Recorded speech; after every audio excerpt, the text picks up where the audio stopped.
Rain pounded against the mansion's glass walls as Vanessa, 7 months pregnant and trembling, stared at the man she once adored. Ethan Warren, famed entrepreneur millionaire by 30, and darling of the Los Angeles elite, stood smugly in the foyer. His laughter echoed through the marble halls, mocking the tears streaming down her cheeks.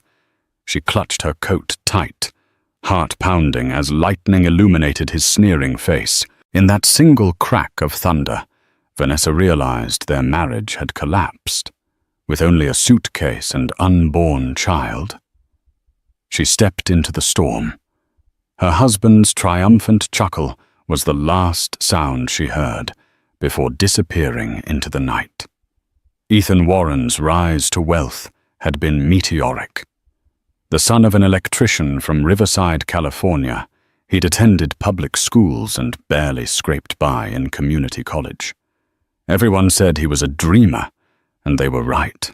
But what set Ethan apart was his relentless drive. At 19, he launched a small tech startup in his parents' cramped garage. That ambitious venture, Titan Wave Solutions, would eventually morph into a multi-million-dollar tech consultancy sought after by Fortune 500 companies. Growing up modestly, Ethan promised himself that one day he'd have the life of the rich and famous. He devoured biographies of self-made magnates Bill Gates, Richard Branson, Mark Cuban. He cut out motivational quotes and pinned them above his rickety desk. Your legacy is being written by yourself. Make the right decisions. Read one from the Gary Vaynerchuk. By the time he was 25, Ethan was making headlines in tech publications, earning interviews on CNBC, rubbing shoulders with the likes of Tim Cook at Silicon Valley galas. That kind of success brought with it a newfound arrogance. He was unstoppable, at least in his own eyes. The same grit that propelled him to stardom often morphed into ruthlessness. And while he was charming at investor meetings, he seldom showed that same warmth at home. Years later, Ethan had upgraded from his parents' garage to an opulent mansion in Bel Air. He sported custom-tailored suits, hosted lavish parties with celebrities, and employed a small army of staff to keep up appearances. Yet beneath the glitz and glamour, a persistent restlessness plagued him.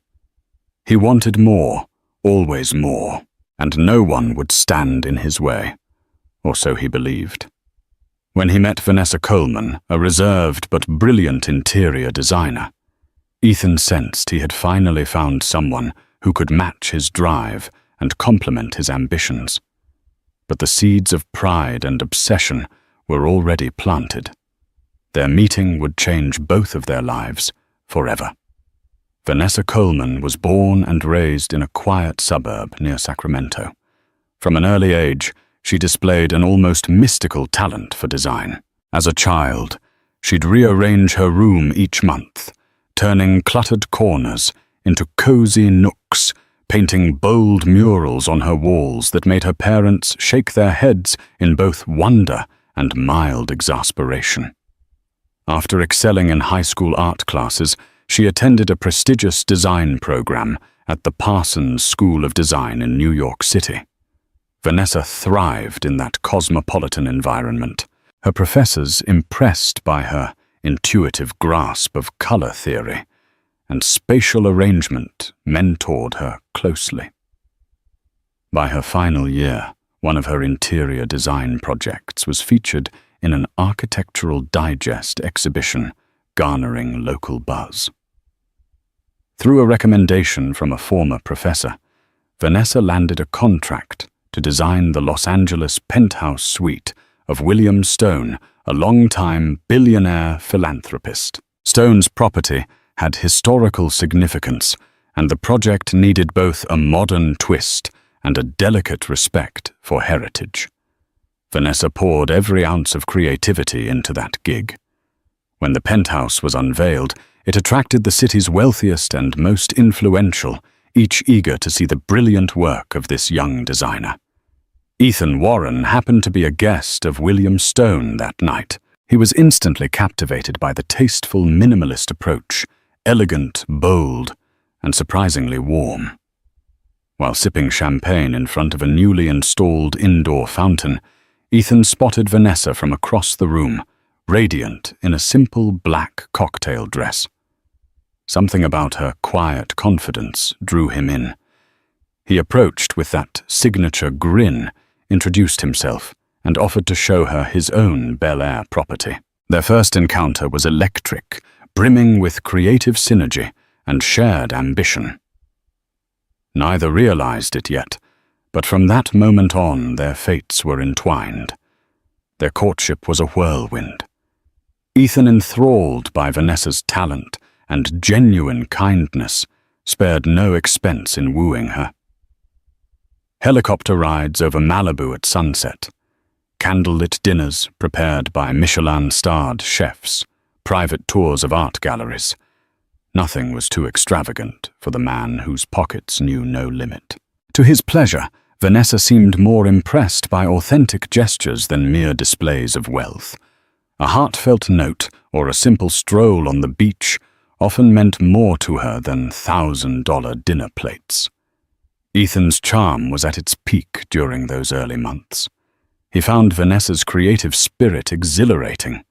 She offered ideas for his new office space at Titan Wave Solutions, suggesting splashes of color and organic textures to cultivate innovation. He, in turn, dazzled her with tales of entrepreneurial triumphs and introduced her to high-profile clients, potential big-ticket projects that could elevate her career.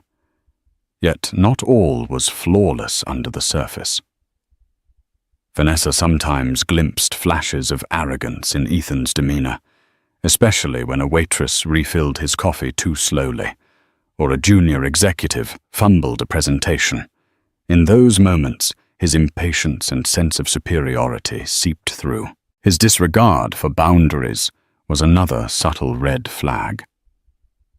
He assumed everyone existed to serve his vision, rarely pausing to ask for others' perspectives. When Vanessa mentioned needing time to cultivate her design portfolio, he waved it off. "Once we're married, you'll have all the resources in the world," he assured her, with a dismissive smirk. Still, she chalked it up to his relentless drive, a trait she had come to admire. So she let the small stuff slide, convincing herself that nobody was perfect. Love and optimism can often blind us to cautionary signs. Vanessa focused on the promise of a bright, shared future, completely unaware of the heartbreak soon lurking on the horizon. Ethan proposed 6 months into their relationship, whisking Vanessa away to Lake Como, Italy, under the guise of a last-minute business trip. After a moonlit dinner on a lakeside terrace, he knelt on one knee and produced a shimmering diamond ring the size of a grape. Tears welled in Vanessa's eyes as she accepted. Amid the flicker of candlelight and the soft lapping of waves, she believed in their fairy tale. Back in Los Angeles, wedding preparations went into overdrive. The press got wind of Ethan's high-profile engagement, and gossip columns splashed their photos across glossy pages. Titan Wave Solutions soared even higher in the stock market. Investors loved a glamorous success story. Vanessa busied herself picking venues, sampling menus, and scheduling fittings. She was overwhelmed, but in a good way. This was the life she'd dreamed of, or so she thought. Less than a month before their wedding, Vanessa discovered she was pregnant. It was unplanned, but not unwelcome. She expected Ethan to be thrilled, imagining him cradling her gently as he showered the unborn child with excited kisses. Instead, his reaction was strangely muted. He offered a perfunctory, "That's great news," followed by a quick pivot to a phone call he had to take. In the days that followed, he hardly brought it up. At first, Vanessa felt hurt, but she pushed away her disappointment, attributing his aloofness to work stress. The wedding itself was a star-studded extravaganza at a picturesque vineyard outside Santa Barbara. Paparazzi camped outside the gates, capturing each detail: the designer dress, the A-list guests, and Ethan's triumphant grin. Standing at the altar, Vanessa told herself Ethan's wedding day excitement would translate into fatherly joy soon enough. Yet the nagging feeling lingered that he was more excited about the spectacle than the commitment or the child they now shared. Married life brought fresh challenges. With Titan Wave expanding globally, Ethan was constantly on phone calls with business partners in Tokyo, Berlin, Sydney. He flew out at a moment's notice, sometimes leaving Vanessa alone in their cavernous mansion for days on end. Once he missed a critical prenatal appointment because he'd jetted off to New York for a pitch meeting. When Vanessa voiced her concerns about his absence, Ethan would wave them off. "I'm doing this for our future," he'd say, swirling a glass of top-shelf whiskey. "We have everything we need, don't we? You can see Dr. Bernard on your own." His flippant attitude stung. Vanessa tried to remind him that their baby needed a present father as much as the next business deal, but Ethan dismissed the notion, placing success above all else. Cracks in their relationship widened. Vanessa's nights grew lonely, listening to the echo of her own footsteps across marble floors. She busied herself with design projects, hoping to quell the creeping sense of isolation. Yet the more she tried to hold on to normalcy, the more Ethan drifted into a world of spreadsheets, contracts, and power lunches. One evening, she tried to connect with him by showing designs for the baby's nursery, weaving in both futuristic and organic elements, a style she believed symbolized the blending of their two worlds. Ethan glanced up from his laptop with half-hearted interest. "Sure, that's fine," he said, hardly bothering to look. "Just send me the bill." Vanessa's heart sank.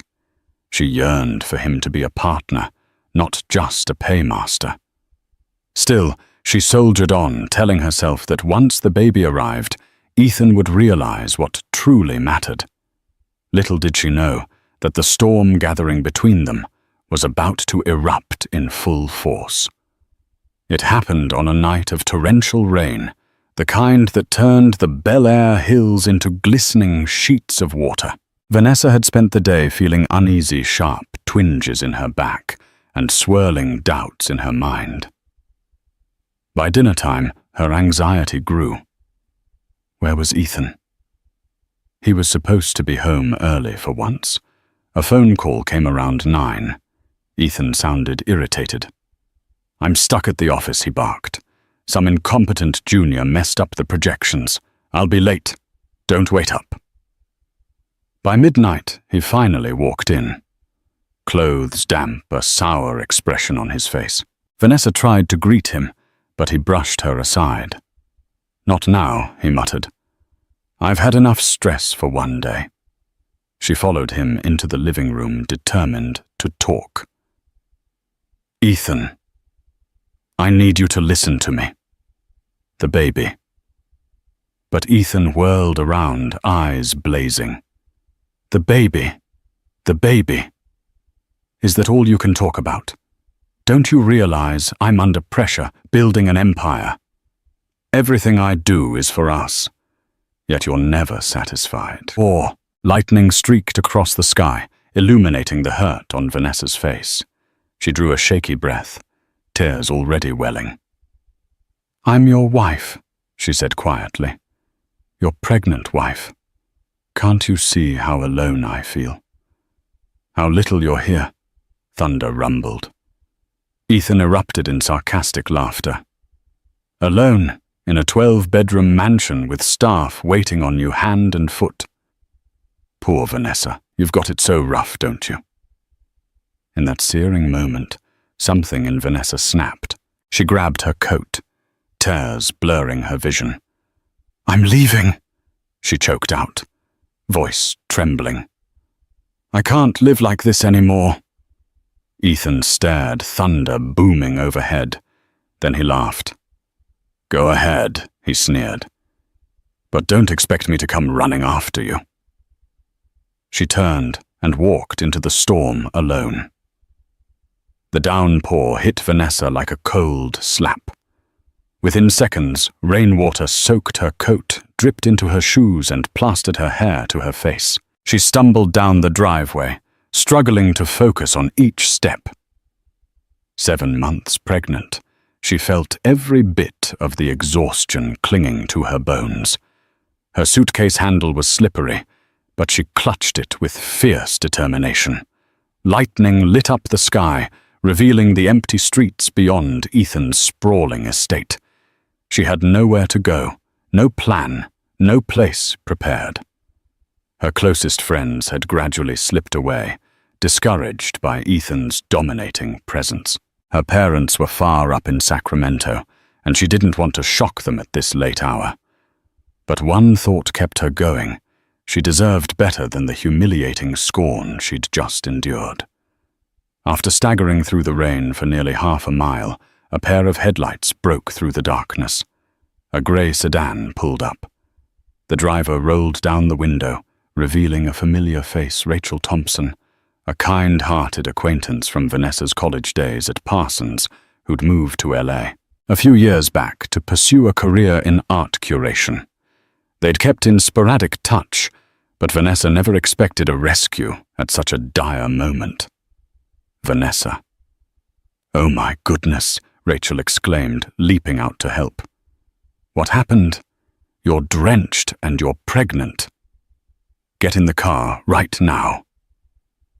Relief washed over Vanessa stronger than the rain. She collapsed into the passenger seat, breath hitching in silent sobs. As they drove off, she glanced back at the looming silhouette of the mansion, wondering if Ethan was still watching, if he even cared. She felt like she was drowning, literally and figuratively. But one tiny spark of hope remained. She was no longer alone on this journey. Ethan, meanwhile, stood at the foyer window, watching the faint glow of the car's taillights disappear into the rain. A smirk tugged at his lips. He felt a twinge of satisfaction, certain this was just another of Vanessa's emotional outbursts. She'd come crawling back, didn't they all? In his world, everything and everyone eventually bent to his will. He poured himself another tumbler of whiskey and walked into his personal study, decorated with trophies of success, framed front pages from Forbes press clippings lauding his entrepreneurial genius awards from industry summits. He'd practically conquered every obstacle in his life. Yes, he told himself this would blow over in a day or two. Instead of dwelling on Vanessa, Ethan turned his attention to Titan Wave's latest expansion deal. He had a call scheduled with top executives at a multinational conglomerate in Hong Kong. If successful, it would push the company's valuation past the billion-dollar mark. That was his priority, far more significant in his view than any domestic squabble. By the time morning arrived, Ethan had signed a crucial preliminary agreement. He felt unstoppable, convinced that no personal crisis could overshadow his corporate triumph. When one of the household staff timidly asked if Mrs. Warren was still out, Ethan waved him off. "She'll be back," he declared, arrogance dripping from every syllable. He had no idea how wrong he was. For the next week, the staff reported no calls from Vanessa, no sign of her car or credit card use. By day 10, gossip in the mansion's corridors suggested she might not come back at all. Even so, Ethan refused to show any concern. In his world, money solved every problem. If Vanessa chose to vanish, that was her loss. He was too busy shaping the next big corporate coup to be bothered. Rachel drove Vanessa to her modest one-bedroom apartment in Silver Lake, a stark contrast to the palatial grandeur Vanessa had left behind. But it was warm and dry, and for that, Vanessa was immensely grateful. The two women settled on a couch piled high with mismatched cushions. A single lamp illuminated the room, casting gentle shadows. With shaking hands, Vanessa recounted what had happened. Rachel listened intently, offering tissues and gentle words. Despite the shock, Vanessa realized an unexpected sense of relief. For the first time in ages, she could speak freely, unafraid of belittlement or scorn. As night turned to dawn, they formulated a plan. Rachel's meager savings wouldn't go far, but she had connections in the local art scene. Maybe she could leverage them to find Vanessa temporary design gigs. Vanessa still had her professional credentials. Even if Ethan had overshadowed her finances, he couldn't erase her talent. The following week, Rachel took Vanessa to small design firms, introduced her to gallery owners, and arranged low-key meetings. Word spread that Vanessa Warren, famed millionaire's wife, was available for freelance work. Curiosity alone intrigued potential clients. Soon she secured a few modest interior design projects. Nothing compared to the scale of her previous endeavors. But it was a start. Exhaustion weighed on Vanessa, but she pressed forward, determined to create a stable environment for her unborn child. At night, she was haunted by memories of Ethan's laughter ringing in her ears. She didn't want revenge, not yet at least. She just wanted to stand on her own 2 feet. Little did she realize that her quiet determination would become the catalyst for something far bigger, a catalyst that would lead her back into Ethan's world, but on terms he'd never see coming. Vanessa's breakthrough arrived unexpectedly, through a dinner invitation from an old acquaintance, William Stone, the billionaire philanthropist whose penthouse she had designed years ago. Stone heard whispers around town that Vanessa was seeking a fresh start. Intrigued and concerned, he reached out to see how he might help. Rachel accompanied Vanessa to Stone's private residence in Brentwood, a sprawling estate filled with art from around the world. Over a sumptuous meal, Stone listened intently to Vanessa's story. He wasn't just sympathetic, he was genuinely outraged at how Ethan had dismissed her. The older billionaire had seen the best and worst of corporate America, and Ethan's arrogance reminded him of young upstarts who believed themselves invincible. Over dessert, Stone leaned forward, his voice smooth yet resolute. Vanessa, I have a proposal. There's a boutique hotel project I'm backing in Santa Monica. We're looking to create a cutting-edge interior that merges sustainability with luxury. I think your vision could be invaluable. Vanessa's eyes lit up. A project like that could propel her back into the high-end design circuit, not to mention bolster her financial independence. But Stone wasn't finished. I've also heard rumblings that Titanwave is on the verge of a massive expansion. Ethan's been floating the idea of an IPO to major shareholders. If he goes public, everything changes. The control structure will shift. Let's just say there might be an opportunity for someone. Someone with the right resources to gain a seat at that table. Confusion flitted across Vanessa's face. Why was Stone telling her this? He gave a knowing smile. Sometimes, life hands you a chance to regain your footing, and even the score, whether you take it or not, is up to you. Vanessa looked at her swollen belly heart pounding. A single word echoed in her mind: opportunity.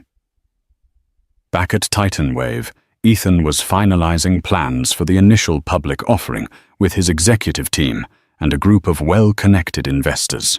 They held marathon meetings analyzing market conditions, grooming financial statements, and scheduling roadshows for potential shareholders. The atmosphere buzzed with excitement. An IPO could catapult Titanwave into a global behemoth. Ethan would stand to make hundreds of millions overnight if everything went smoothly. But behind the scenes, cracks were forming. Certain senior employees grumbled about Ethan's autocratic leadership style. He'd burned bridges with key partners, dismissing their concerns about technology patents and intellectual property rights. Some long-time employees privately shared that they'd never seen him more reckless. Growth at any cost was his mantra, and they feared the cost might be too high. In board meetings, Ethan displayed a new level of arrogance. With the unstoppable momentum of an IPO fueling his ego, he treated dissent as treason, sneering at even mild challenges.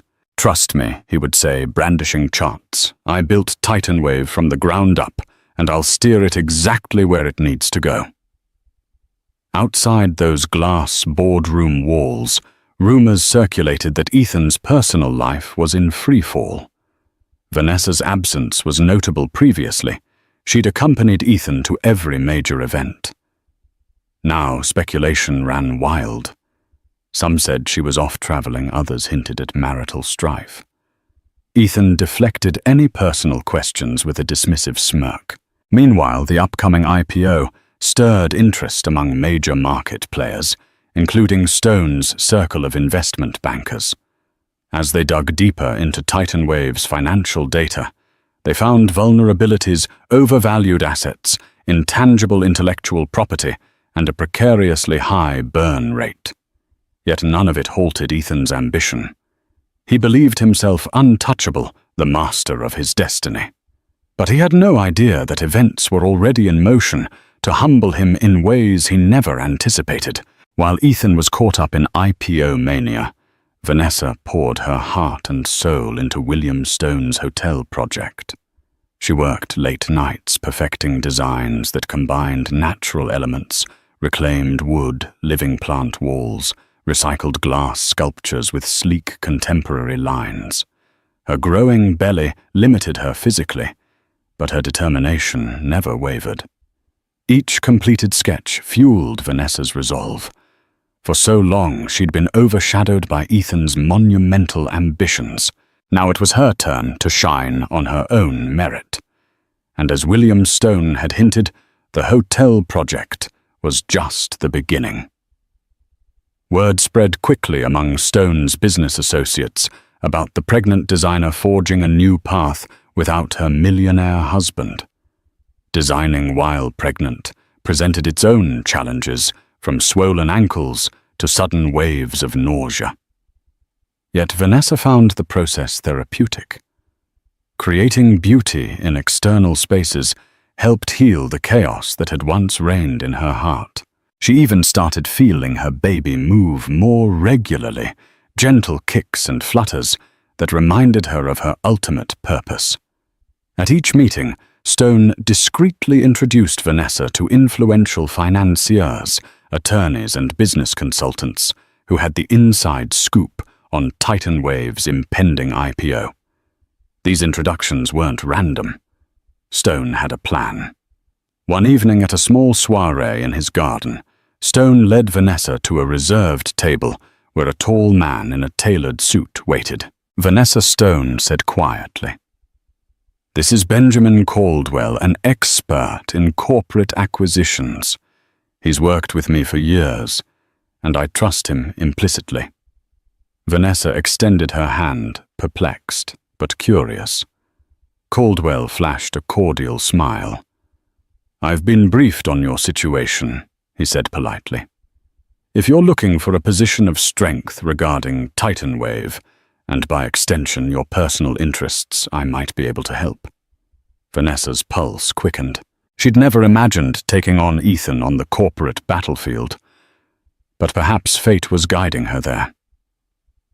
As Vanessa's third trimester approached, she experienced a scare that tested her resilience.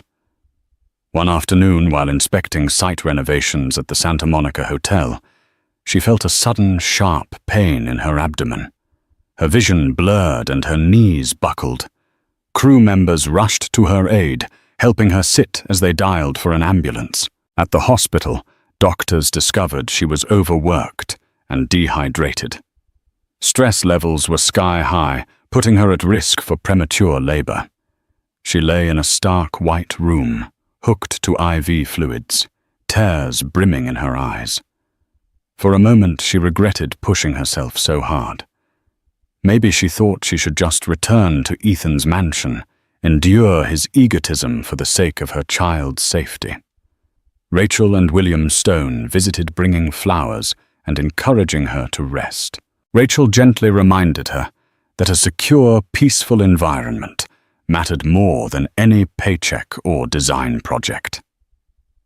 Stone, ever the mentor, offered financial support if it meant Vanessa could slow down. But Vanessa refused. She wasn't about to give up the independence she'd begun carving out. Still, the scare made her realize she needed a better support system. That evening, the nurse delivered surprising news. Someone had called in, asking about her condition. The name, Ethan Warren. Despite everything, Ethan had apparently learned of her hospitalization and inquired about her health. Vanessa's heart clenched. She half expected him to barge in, but no one came. The next morning, her doctor stressed that she needed moderate bed rest and significantly reduced stress. Vanessa agreed, making arrangements with Stone to manage her design tasks remotely for a while. Tucked into a hotel suite near the hospital, courtesy of Stone, she used the downtime to reflect. If Ethan was still monitoring her, perhaps he cared more than he let on. Or maybe he was just curious. Either way, she was determined to see her plan through. A week into her partial bed rest, Vanessa met with Benjamin Caldwell at Stone's estate. She arrived in the late afternoon, the sun casting long shadows on the manicured lawns. Caldwell greeted her with a friendly nod, his manner professional but warm. He wasted no time diving into details. TitanWave's IPO is set to launch next quarter. The valuation is ambitious, but as we speak, institutional investors are positioning themselves to buy sizable chunks of the company. If we move swiftly, we can acquire shares quietly before public trading opens, building a significant stake. Vanessa blinked, feeling a surge of anxiety mixed with excitement. But how would I manage that I don't have that kind of capital? Caldwell smiled reassuringly. You don't, but William Stone does, and he's willing to back you. The arrangement can be structured so that you're essentially the beneficial owner of the shares. We'll keep it under wraps until the time is right. Vanessa's mind raced. This wasn't just a business deal. It was a seismic shift in power dynamics. She recalled Ethan's mocking laughter, his dismissive tone, the cold nights in that cavernous mansion. The chance to show him she was more than just a decoration was tantalizing. But was it vengeance, or was it a stand for her and her child's future? Sensing her hesitation, Caldwell softened his tone. This is your decision. Stone is doing this because he sees your potential and respects your talent. He despises how Ethan treated you, but he won't force your hand. Think about the life you want for your baby. Once you hold a majority stake in TitanWave, you'll have leverage Ethan can't ignore. Vanessa exhaled, aware this was the pivot in her journey. Let's do it, she whispered. I'm ready. Rumors began swirling in the corridors of TitanWave that a secret investor was quietly amassing significant shares. Ethan and his CFO noticed unusual activity in the private placement rounds leading up to the IPO. But the shares were being purchased through shell companies and holding firms each meticulously layered to disguise the ultimate beneficiary. Ethan brushed off these concerns initially. Money was money, and if someone believed strongly enough in TitanWave's future to buy large blocks of pre-IPO shares that only validated his genius, his attention was laser-focused on the roadshows in New York and London, where he dazzled prospective investors with grand visions of global expansion, advanced AI solutions, and market dominance. However, As the final weeks ticked down to the IPO date, the CFO's tone shifted. "Ethan," he said nervously, during a late-night strategy session, "this new investor's holdings exceed 5%. They might be angling for a seat on the board. If they cross 10%, that's a significant stake." Ethan shrugged. "I've done my due diligence. Our stock is hot. Everyone wants in. It's not unusual." "But we don't know who they are," the CFO insisted. "It's not typical for an investor to stay so hidden unless they're planning a takeover or a major power move. We need more intel." Ethan waved him off. "Fine, hire someone to dig. We're too big for any single investor to topple me. I hold the lion's share. Relax." Behind that confident veneer, a sliver of doubt began gnawing at Ethan.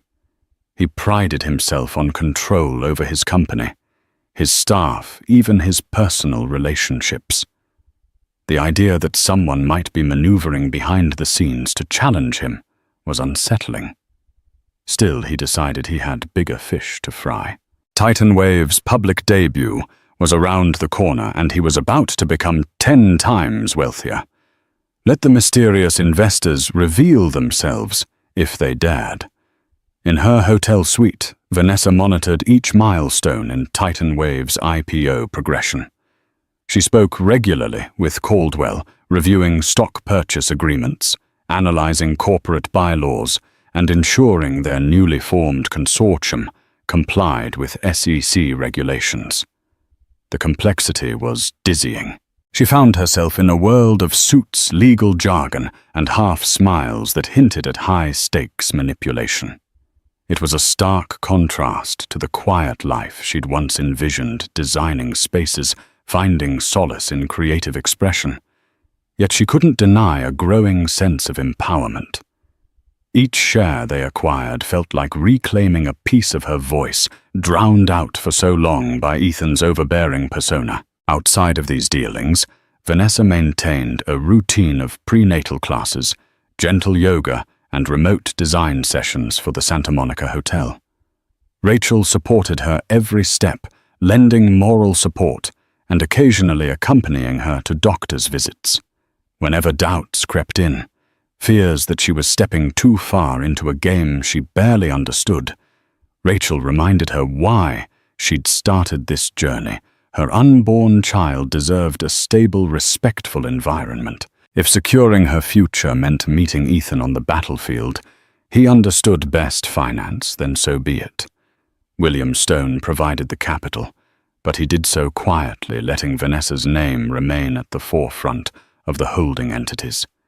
He wanted her to own her triumph. He also confided that he had personal reasons for wanting to curtail Ethan's arrogance. "I've seen men like him," Stone murmured one afternoon as they reviewed documents. "They take the world by storm, but leave a trail of broken promises. It's time someone forced him to see the consequences of his actions." Vanessa nodded, eyes resolute. The day of reckoning neared. She no longer felt like a pawn in Ethan's empire. She was the one rewriting the rules, one share at a time. IPO day arrived. Cameras flashed as Ethan stepped onto the stage at the New York Stock Exchange. Dressed in a perfectly tailored suit, Titan Wave's logo pinned to his lapel, he exuded confidence. He offered a triumphant grin to the cheering crowd of employees, investors, and reporters. The opening bell rang, and the crowd erupted in applause. Ethan's eyes sparkled with the thrill of validation. He had taken Titan Wave from his parents' garage to Wall Street's stage. It was the pinnacle of his career until everything began to shift. As the day wore on, the CFO discreetly handed Ethan a folder. Inside was the updated shareholder registry.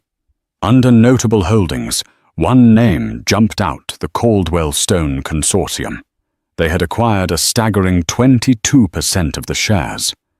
Ethan's heart lurched, though he managed to keep his composure. "Who the hell is behind this?"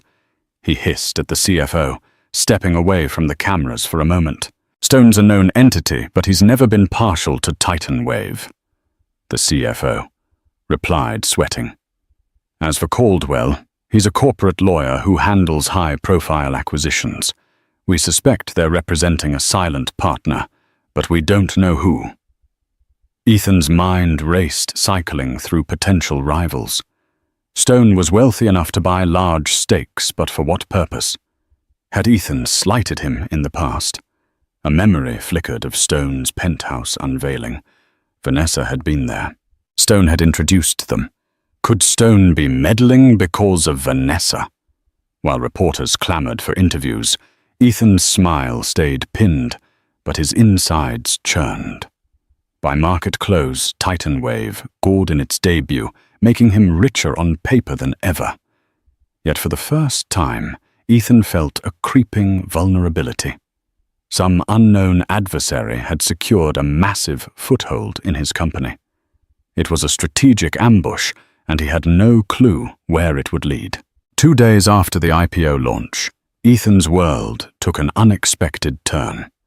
A formal request landed on his desk, signed by the Caldwell Stone Consortium, demanding an extraordinary shareholder meeting. The reason? Concerns over corporate governance and a motion to elect new board members. Ethan stared at the document, his pulse quickening. It wasn't just a suggestion, it was a legal obligation. He slammed the paper onto his desk. "Who the hell do they think they are?" he barked, pacing furiously. "I built Titan Wave from scratch. They want to tell me how to run it. Now." Despite his fury, Ethan's legal team advised compliance. Corporate bylaws were clear shareholders with sufficient equity could request such a meeting. There was no choice but to face them. The meeting was scheduled at Titan Wave's headquarters in Los Angeles, under tight security, and flashing media cameras that had caught wind of a brewing power struggle inside the billion-dollar company. On the morning of the meeting, Vanessa stood in front of the mirror, smoothing her tailored maternity dress over her full belly. At nearly 9 months pregnant, every movement was deliberate, but her spirit was anything but slow. Her eyes held clarity, her jaw set with conviction. This was the moment she had prepared for, not just to confront Ethan, but to claim what she had built with her own hands, her own pain, and her unborn child's future in mind. She arrived through a private side entrance, escorted by Caldwell and flanked by William Stone. The three entered the boardroom with quiet authority. Inside, Ethan sat at the head of the table, surrounded by loyal executives and his legal advisors. He looked up and froze. Vanessa walked in, composed and poised, her presence commanding the room. For a heartbeat, time held its breath. Ethan's jaw twitched, his eyes narrowing in disbelief. "You," he muttered. Vanessa didn't flinch. She approached the long glass table and gently laid down a sheaf of documents. "These papers certify beneficial ownership of the Caldwell Stone shares," she said, her voice clear and unwavering. "Per agreement, I hold voting rights equivalent to 22% of Titan Wave's stock, effective immediately." The silence that followed was deafening. Ethan's smirk faltered. His eyes scanned the papers, his confidence buckling. "You're bluffing," he said coldly. "You're just a designer. You don't know what you're doing." Vanessa met his glare with calm intensity. "I may be a designer, but I'm also a mother, a shareholder, and someone who knows what it's like to be underestimated. That ends today." Ethan slammed his fist on the table. "This is my company." "No," she said quietly. "This is a company with hundreds of employees, stakeholders, and a future that deserves better than your ego." Caldwell stood and outlined the proposal, a motion to restructure the board and appoint new leadership focused on long-term sustainability, transparency, and ethical governance. Ethan interrupted repeatedly, accusing them of sabotage and betrayal. But every outburst only revealed his desperation. Board members glanced at each other, once loyal, but now uncertain. Vanessa spoke again, her voice now laced with compassion. "I'm not here to destroy what you built, Ethan. I'm here to protect it from you." With that, the vote commenced. One by one, members raised their hands. As the final count was tallied, it became clear Vanessa's coalition had achieved a majority. The gavel struck. Ethan was no longer the unchallenged king of Titanwave. He stared at Vanessa, breathing heavily, a storm raging in his chest. But she didn't gloat. She merely stood, placing a gentle hand on her belly. "The rain didn't wash me away, Ethan," she said softly. "It prepared me." And with that, she walked out of the boardroom, not as a victim, but as the woman who rewrote the ending to her own story. The extraordinary shareholder meeting commenced under a heavy cloud of anticipation. Titanwave's top brass investors, attorneys, and board members filled the sleek Los Angeles headquarters' largest conference room. Floor-to-ceiling windows framed the city skyline beyond, but all eyes were fixed inward on the polished mahogany table where corporate power was about to shift. Ethan sat at the head of the table, stone-faced shoulders tight beneath his designer suit. He still looked the part of a visionary CEO, but the confidence that once radiated from him now simmered with barely restrained panic. His mind raced with questions. What was Vanessa's endgame? How had she orchestrated this? And worst of all, how had he not seen it coming? The door opened. In stepped William Stone, calm and commanding as ever, followed by Benjamin Caldwell, who offered only a brief, polite nod.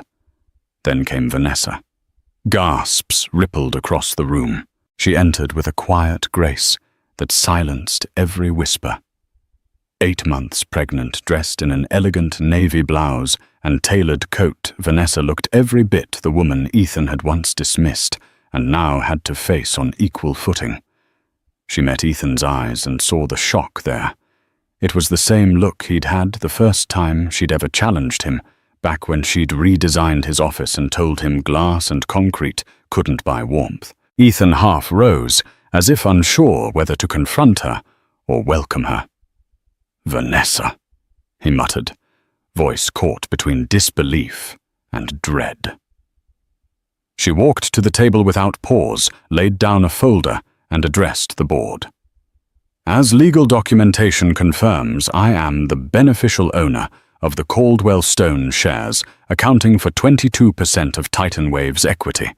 That grants me full voting rights, including participation in this meeting." A stunned silence. Ethan's mouth parted, but no words came. Caldwell cleared his throat and launched into the formal motion. "We are calling for the election of new board members in light of recent concerns regarding corporate governance, over-leveraging, and potential liabilities related to aggressive expansion." Ethan found his voice. "This is absurd. A hostile takeover by someone who doesn't even understand the tech industry." He glared at Vanessa. "You're a designer, not a CEO. You don't know how any of this works." Vanessa turned to him slowly. "No, Ethan, I'm not a tech CEO. But I know how you work." Her voice remained calm, but each word landed like a hammer. "I watched you steamroll people. I watched you ignore warnings from experts. I lived under your roof while you played king and forgot what it meant to be human." Several board members shifted in their seats, eyes darting between the two. Vanessa continued, "I'm not here to destroy Titanwave. I'm here to help save it from becoming another cautionary tale of unchecked ego. I want to help steer it back to innovation, collaboration, and integrity. Ethan slammed his hand on the table. You want to talk integrity? You blindsided me. You manipulated Stone into backing you. William Stone leaned forward, voice smooth but firm. No one manipulated me, Ethan. I made a choice. One you gave me every reason to make. Ethan's eyes flared. I built this from nothing. You think you can walk in, you who abandoned her family name to ride my coattails and hijack it? Vanessa's face remained composed, but her eyes gleamed. I didn't abandon anything. I left behind your control, your cruelty, and your condescension. What I didn't leave behind was my spine or my vision. The room held its breath. Caldwell returned to the agenda. We propose the following slate of new board directors. Names were listed respected figures in business, finance, and technology, including 2 women Vanessa had personally selected for their innovation-first mindset. A heated back and forth followed. Ethan rallied his allies, invoking his legacy, his sacrifices, his years of dominance. But for the first time, his charm rang hollow. The room didn't see a maverick, only a man desperate to preserve control. Then Vanessa stood again. You taught me something, Ethan, she said softly. You taught me that power doesn't ask permission. Well, I'm not asking any more. With that, the vote began. One by one, hands were raised. Board members who once echoed Ethan's vision now hesitated, weighed the risks, and slowly sided with Vanessa's coalition. The final count confirmed it. The majority now belonged to the new guard. Ethan Warren was no longer in sole command. He slumped back in his chair, the weight of years crashing onto his shoulders. The company he had built, his pride, his fortress, had pivoted beneath him. Vanessa looked at him not with triumph, but with solemn clarity. This isn't revenge, she said gently. It's restoration. And with that, the meeting adjourned. The boardroom emptied, murmurs of a new era swirling through the air. Ethan remained seated, eyes distant, as Vanessa exited without looking back. She wasn't just reclaiming her power, she was rewriting the future. And this time, she held the pen. In the days following the shareholder coup, headlines exploded across every major outlet. Pregnant wife topples tech titan. Vanessa Warren ousts husband in stunning boardroom power shift. The Queen's Gambit. How Vanessa Warren outplayed Silicon Valley's favorite son. To some, it was a scandal straight out of a Netflix drama.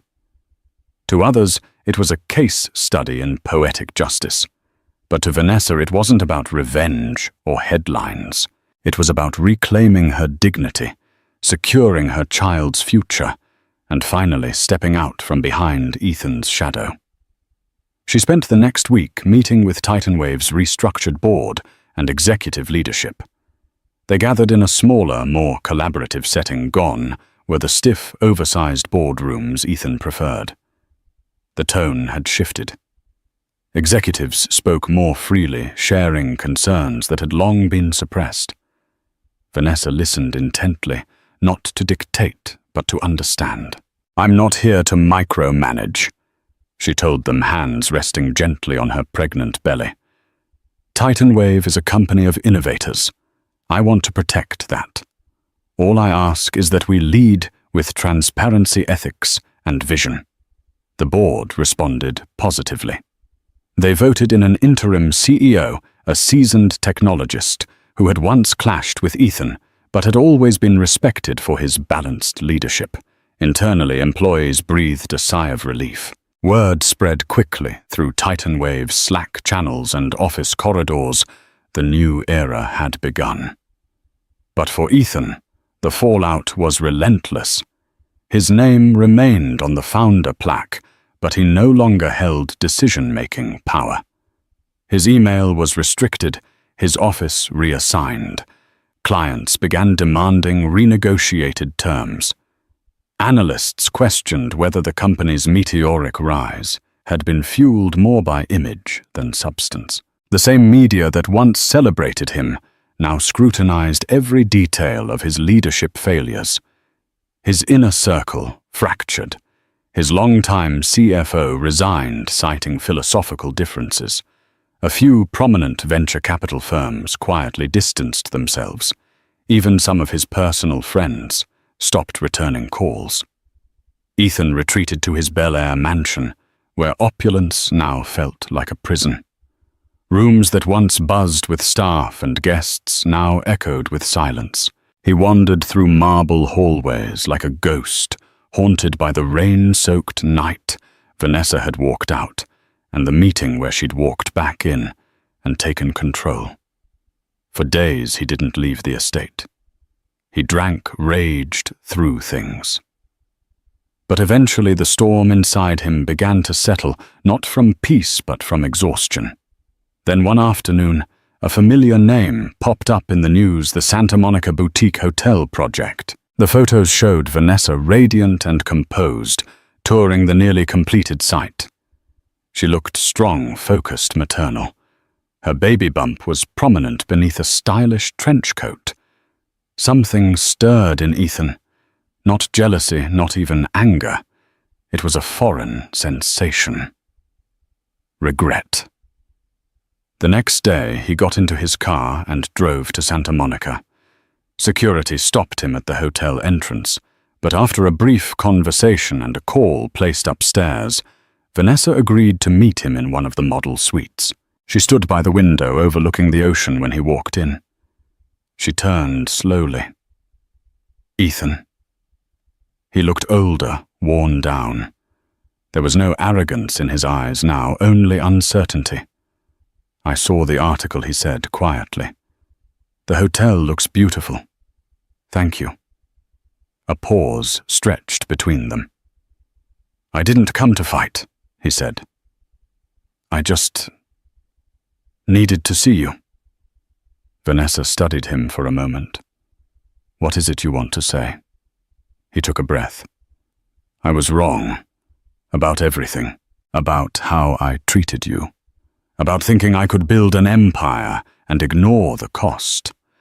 I never really saw you, Vanessa, not as an equal, not as a partner. And I'm sorry. It was the first genuine apology he had ever given her.